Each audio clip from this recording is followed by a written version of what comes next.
Yesterday on the show, we talked about escaping from things, and Matt got in touch with a story about him and his car. Yeah, it was quite scary. It was about 30-odd years ago.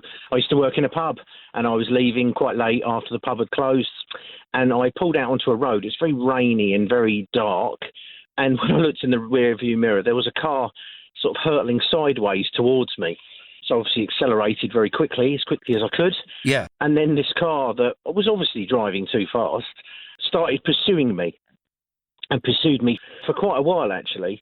And it got into a bit of a high-speed chase where he was literally right up behind me. I didn't really know what to do. I didn't obviously have a mobile phone at the time, but I did know where I was going. So I did eventually gain a bit of space between him and myself. Yeah. And then I pulled into a road. It was actually a road where my parents lived. So I shot round, it was round where they lived, and he followed me. That's right, he followed me the first time, and I came out again on the main road and went round in a circle, and then eventually I came round again and dipped in their drive and put the lights off and switched the car off, and he disappeared, and I didn't see him again.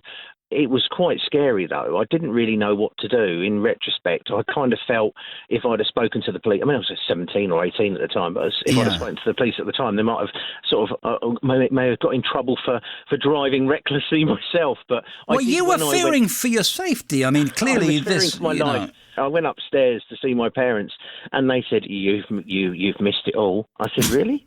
You've missed it all? There's just been this massive car chase outside." I went, "Oh, right, okay." Yeah, was there? Oh, I must have missed that. Wow. Yeah. I mean, that's a really good point, actually. What are you supposed to do if you experience road rage like that, and you know that if you stop, there's going to be aggravation and maybe, some violence. So you do get away. It's interesting to know what the rules are. I mean, technically, we're not allowed to break the speed limit. So what are you supposed to do? I don't know. You're not allowed to use your phone. I did fear for my life, I have to be honest. I did fear for my safety, at least. I didn't know what was going to happen, what I supposedly had done, because I did pull out onto a road. But to see a car coming hurtling sideways towards you kind of gives you the impression they might have been going too quickly. So. Wow. Well, there you go. I would have to compliment your driving because you got away, but I don't think I'm allowed to because you might have broke the speed limit. No, that's right, yeah. So anyway, well, that's an escape, and that's from a serious thing. And if anybody happens to know what the situation, what are you supposed to do? Because technically, you're not allowed to speed, obviously. You're not allowed to use your phone to call the police. If you are, in the grip of road rage, what are you supposed to do? An interesting question. Matt, have a good afternoon, my friend. Yeah, it's an interesting point. Matt on the show yesterday talking about a situation where he genuinely feared for his safety, being pursued at high speed as a result of road rage. And got us wondering, well, what do you do in that scenario? Delighted to be joined by Inspector Chris Hynett, who's Inspector in Road Policing Unit at Suffolk Police. Inspector, thank you so much for joining us. Scary stories, and you hear a lot about them. What are we supposed to do in situations of road rage like that? Yeah, good morning. Thanks for having me on. I think there's lots of advice, and most insurers can give advice on how to deal with road rage incidents, and certainly there is advice available on the internet. I think Matt's story is quite unique. We don't often hear about anything quite that bad, but generally speaking, we'd say first and foremost, if you've made a mistake, acknowledge you've made a mistake, because that can immediately defuse sometimes. And I don't think any of us can say that we've driven and never made a mistake on the roads. So I think as long as you accept when you get behind the wheel of a car, you might make a mistake. Somebody might make a mistake that affects you. And as long as you acknowledge that, most people would be happy with that, and that diffuses things down. Yeah. We always say, stay calm, try to think logically, and that's quite difficult, especially if you've got somebody who's been quite aggressive or aggressive towards you. We definitely say do not change how you drive.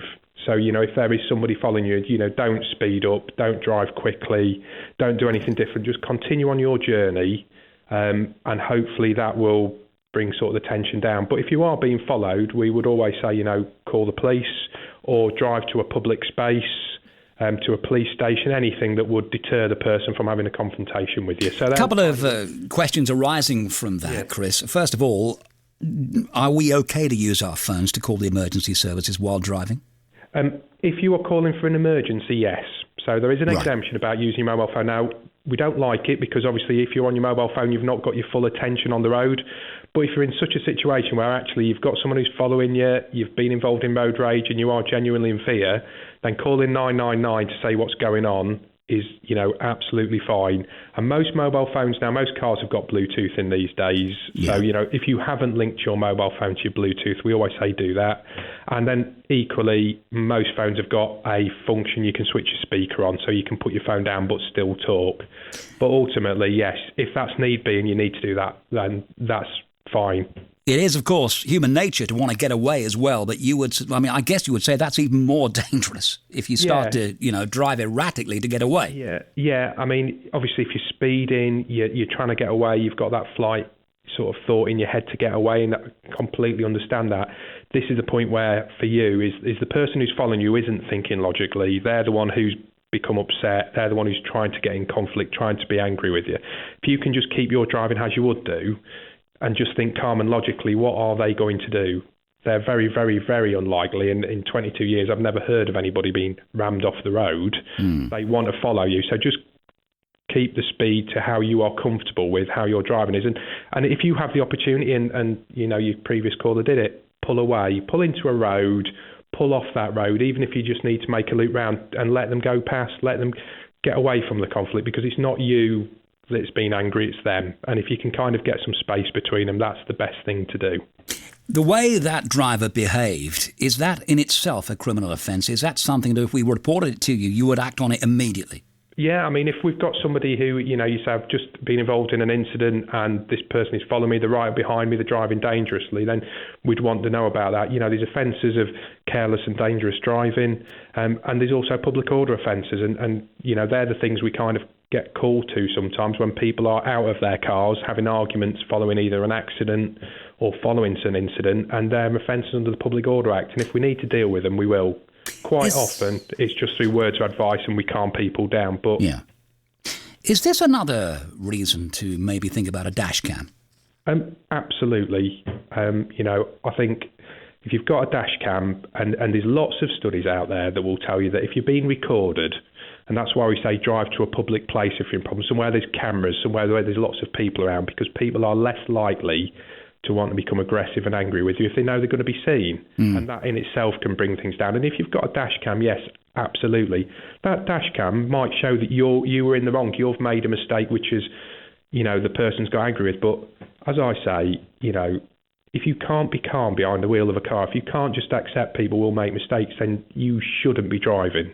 Yeah, if you're one of those absolutely. people who drive, if you're upset, if there's something going on, don't get behind the wheel of a car. Inspector on the Road Policing Unit is Chris Hynek. Chris, thank you so much for your advice. And as you say, plenty more of that available online. Yes, very much so. Thank you very much.